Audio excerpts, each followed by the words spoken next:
আজি যোৱা ৰাতি আমাৰ শইকীয়াপাৰা নীলকণ্ঠ শিৱ মন্দিৰত কোনো দুষ্ট চক্ৰই মন্দিৰৰ তলা ভাঙি আমাৰ যিখিনি যাৱতীয় সা সামগ্ৰী আছিল লগতে আমাৰ ভিতৰত এটা আলমাৰী আছিল আলমাৰী ভাঙি তাতে আমাৰ যথেষ্ট সামগ্ৰী আছিল প্ৰায়খিনিকে আমাৰ লৈ গৈছে মন্দিৰৰ যি আমাৰ মূল গছা চাকি 4টামান আছিলে পিতলৰ ডাঙৰ সেয়া লৈ গৈছে আৰু তাল শৰাই ডাঙৰ শৰাই আছিল আমাৰ ৰাজহুৱা ডাঙৰ শৰাই আছিলে ডাঙৰ শৰাই লৈ গৈছে মুঠতে আমাৰ মন্দিৰৰ যিখিনি ভিতৰ ভাগৰ যিখিনি সামগ্ৰী গোটেইখিনি উঠাই লৈ গৈছে কিন্তু আমি এইখিনিতে এটা কথা ক'বলগীয়া আছে আমাৰ ঠিক আজি 7 মাহ আগত প্ৰথম চুৰি হৈছিল তেতিয়া আমি মঙলদৈ প্ৰশাসনক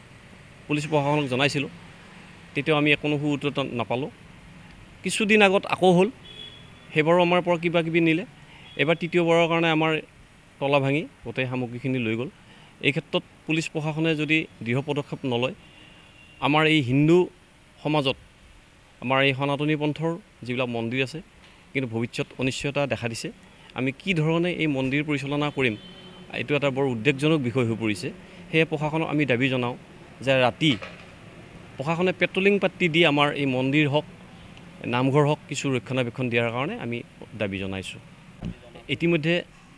আমি মঙলদৈ থানাত এখন FIR দিলোঁ লগে তাৎক্ষণিকভাৱে তেওঁলোকে আহি আমাৰ লগত ইতিমধ্যে তেওঁ মন্দিৰ পৰিদৰ্শন